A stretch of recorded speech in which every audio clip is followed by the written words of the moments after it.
So West Ham United go to Lincoln City away in the EFL Cup on Wednesday, and I am delighted to say that joining us is big-time Lincoln City fan Charlie Besston. Charlie, great to have you joining us on the We Are West Ham podcast for the first ever time.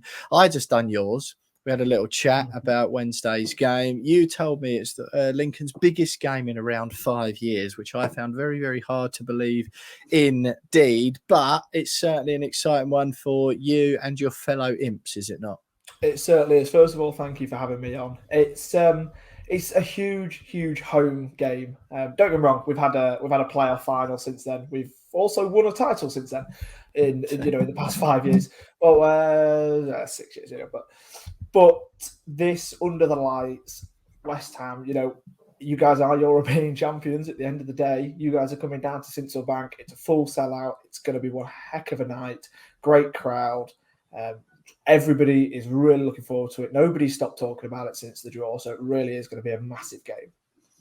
Yeah, to be fair, mate, I mean, you beat Sheffield United, didn't you, in the previous round, 0-0 in normal time. They've done them on penalties. I mean, we can see at the weekend with their result against Newcastle, they're basically a League One team anyway. So the quality of the victory not quite as impressive. Yeah. But how did that go? How did that go down? What was that like?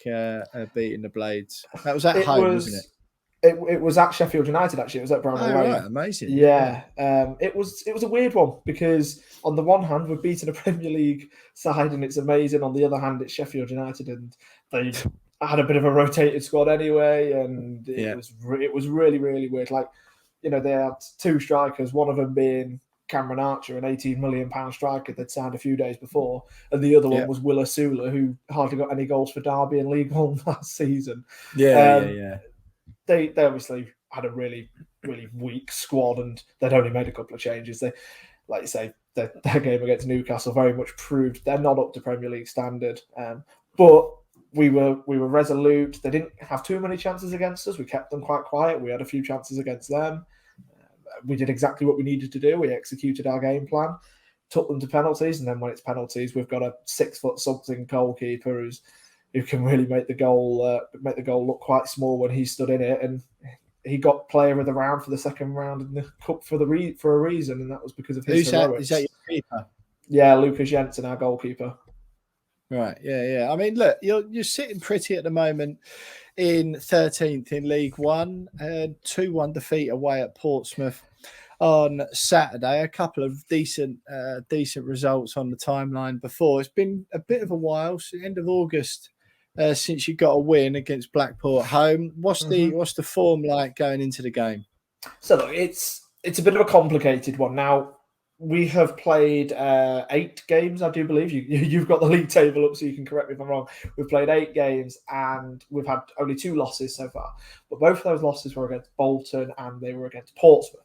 Now, for those who maybe aren't quite aware in League One football, Bolton and Portsmouth are very much both tipped to be in the automatic spots, or at least be chasing. So Portsmouth top, Bolton 7th at the moment, yeah. Exactly. Both of those games were away from home.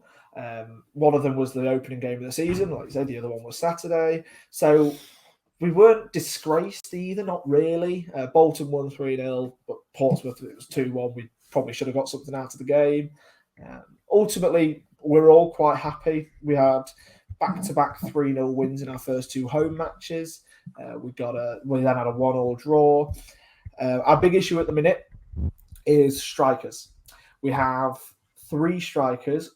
2 of them are out long-term for a few months, unfortunately. It just coincidentally happened the back end of August that both of our main strikers, one out for 5 months or 3 to 5 months, the other one out for about 2 months. Just really, really difficult. But then we've also got one who we brought in on loan from Blackburn, a lad who you may remember because I do believe he scored against you last season, and that's Jack Vale. Now, right. Jack Vale, we've brought in on loan from Blackburn, and he came injured. But we're expecting him to be on the grass with us on Monday, and there is a small chance he will feature in the squad on Wednesday night. But if not, we may be playing with no striker again, which is what we've had to do Right. for the last few games, which is obviously a little bit difficult.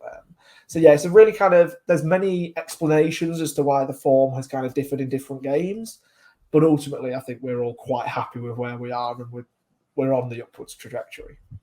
Well, that was going to be my next question. I always like to, when we have opposition view fans on, obviously it's a bit different when we have the Premier League ones on, because everyone's a little bit more aware of which particular team is getting on at any given time. But what's the feeling, sort of, obviously this season, but just generally a little bit broader, perhaps? What's the feeling among Lincoln fans at the moment? Is your club in good nick? Do you like the owners? Like you mentioned, upward trajectory there. I would argue that mid-table in League One would be there or thereabouts. Hopefully, no offence, but there or thereabouts. No. Your ceiling, perhaps flirting with the playoffs, would be a mammoth achievement. But what's the feeling like among fans? And am I about right with that assumption there? Well, first of all, overly positive. You kind of mentioned and asked about the owners, ownership structure. Everybody loves our ownership structure. We've got a kind of majority owner is.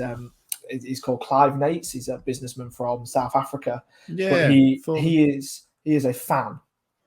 Yeah, he's a massive. Is he a South African bloke or? Yes. But he supports Lincoln, does he, or does he just sort of fall in love with them since taking over? Well, I believe he's an Everton fan, but is obviously with him owning Lincoln for probably about 10 years now, or getting there. Right. He absolutely falls in love. What I really, really, really like about Clive, he's one of the most approachable sort of owners in the EFL. He'll come into the away end whenever he's over here. He comes over for like a month at a time, every few months, and he'll always come in the away end and stand with everybody, and he'll have a chat with anybody and everybody. He knows everybody's name. He'll send people happy birthday messages on Facebook when it's their birthday and things like that. Just such a lovely man. And we've also got a couple of American investors now on board, and they have absolutely fallen in love with the club as well, to the point where, I think they're over here at the minute. They want to, again, meet everybody. They want to know so much about the club. They want to know loads, and they want to learn. One key thing, they bought enough shares almost immediately to be able to get themselves a place on the board. Right. But they specifically said, no, we don't want to come onto the board. We'll invest. We don't want to come onto the board for at least a year, because we want to learn about Lincoln before we are involved in the decision-making process. Yeah. So we're really, really happy with the overall structure of the club. And then, like I say, trickling down then into like the squad and things like that, we've always been a team that have relied a bit on loan players, especially over the last few seasons. Obviously, the biggest name that will come to mind of many fans is Brennan Johnson. Obviously, he's just moved to Tottenham. We had him on loan during the COVID season, along with Morgan Rogers from Man City, and a few other players. And then we got to a playoff final that season in League One, but that was under the guise of a salary cap in League One and things like this. So it was a bit of a special one-off. But we definitely feel like we are on an upward trajectory. We started making more permanent signings. We've got a clear recruitment model in place. If you gave me the choice of saying, right, you're in League One for the next 10 seasons, you won't move up, you won't move down, I'd snap your hand off. Yeah. But at the same time, I feel like I always want to be optimistic, obviously, but I kind of feel like we are more likely to be in the Championship before we're in League Two again. And that's very much the way we're going. Yeah. That's a good place to be, I guess. Right, I've got to ask you one thing, mate. Where the hell does your nickname, the Imps, come from? I would say it's one of the, if not the weirdest one in the Football League. So it's all based on the Lincoln Imp. So the Lincoln Imp is it's kind of an old urban myth that there was an imp in the cathedral, and some kind of mythical creature anyway, and he got turned into stone. So there's a stone imp in the cathedral, and the whole city, it's the Imp of Lincoln. So then obviously the club adopted the name, and we've got the badges, the Lincoln Imp, and all these sorts of things. So we really kind of adopt that and lean into the city culture. Yeah, have you got one of them sort of club mascots, the bloke in the big fluffy-headed suit and all that sort of thing? We do, imp, we do, but unfortunately that isn't an imp. No, are you joking? I know. It's it would be quite enjoyable if it was actually. Although then again, the imp does only sort of have like one leg.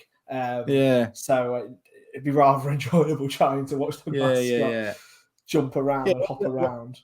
One of the more interesting badges you've got, undoubtedly. But listen, mate, let's talk a bit about this game on Wednesday. Then, what sort of style can West Ham fans expect? Any of the sold out away end? Any of those away fans that are going up, or the ones who'll be watching it at home on the telly? And is it on the telly?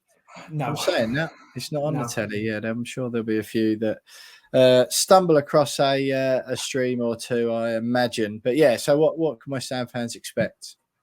Well, look, we're not gonna try and pretend like we're gonna be at home playing really expansive football against yourselves. It's just not going to happen. We're gonna sit in a mid to low block. We're gonna be resolute at the back. Something that we've done really well over the last couple of seasons is, especially when we're playing against teams that we know are bigger and better than us, because there's no denying that League One does have teams like that, of course. So what we do is we go to set up, make sure they don't score early. We'll try and get a goal, and then at the end of the day, try and hold on. We play in a 3-4-3. It's obviously more of a 5-2-3, especially like I say when we're playing against yourselves. The two wingers are more wide 10s. So it kind of creates a bit of a box midfield at times. Our striker would be used as a proper pressing forward, really going at the defence to try and nick the ball back at certain areas to then try and get a chance out of nothing. Although, again, as I mentioned, our striker situation is a little bit precarious at the minute, so that's not something we're going to be utilising as much. For us, it's just going to be about being resolute, getting the counter-attacks. We can counter-attack well. We've got wing backs who are able to get the ball forward really well, ping some really nice balls, can run with it themselves. In Lass Sorensen on the right, and more than likely Jayden Brown, I would assume, on the left. So, like I said, that they can push up at times, but for us, it's going to be about not being able to get caught out, holding on to a 0-0 or a 1-goal advantage or a 1-goal deficit early on, and then maybe trying to come at you at certain areas, but. Yeah, like I said, we're not going to try and come and play tiki-taka football at home against you, and we're not going to try and be that expansive, because if you do that, you're setting yourself up for failure at the end of the day. Yeah, of course, mate. Cool. So you mentioned a couple of names there, but any star players to look out for? 100%. Our midfield it's second to none in the league as far as I'm concerned. So we've got two Ethans in the midfield. So Ethan Arahan, we signed from St Mirren in the last January.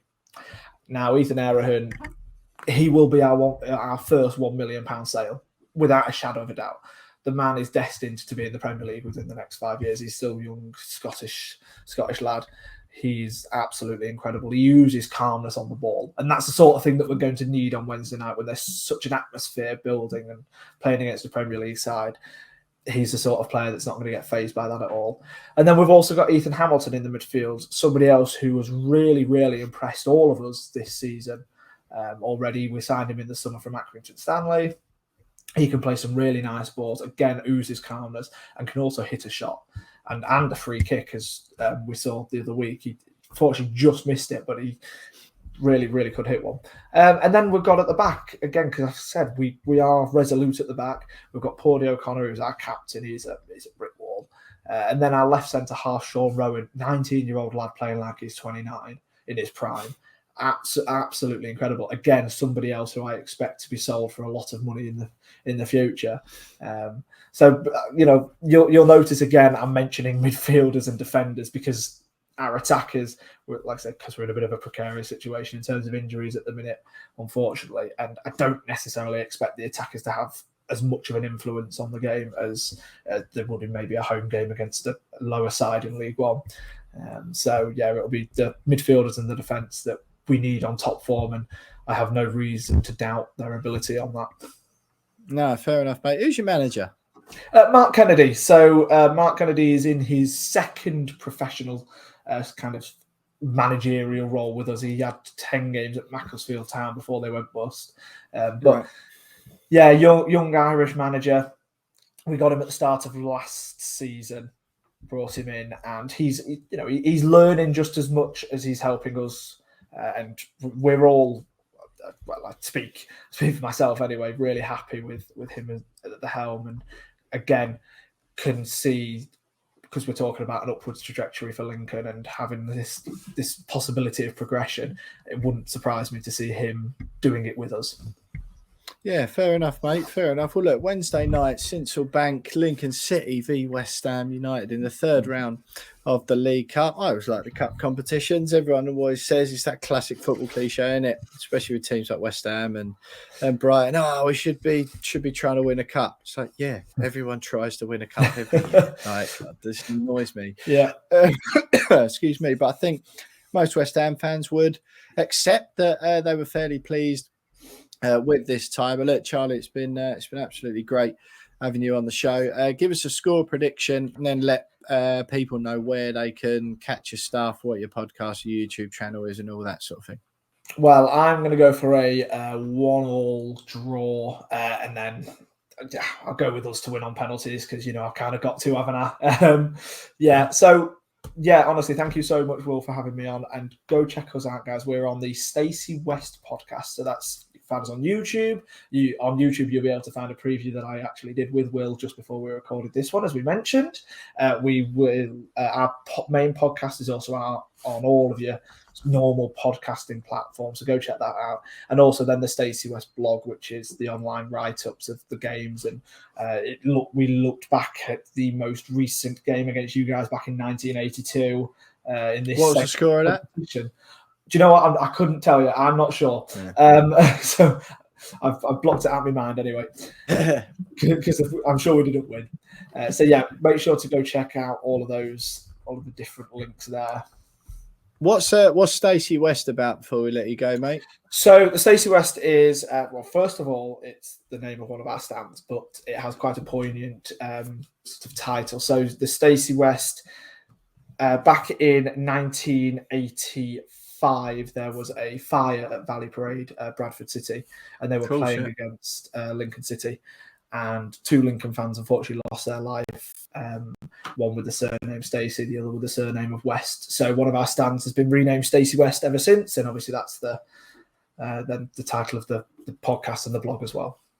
Amazing stuff, mate. Amazing. I didn't know that Bradford were playing Lincoln that day. That is new knowledge for me. But yeah, obviously harrowing scenes and a horrible day in football history. But yeah, lovely little touch there, mate, by the club and you lot. I've just had a look. The last time Lincoln beat West Ham was the 21st of April 1956 for a 4-2 away win.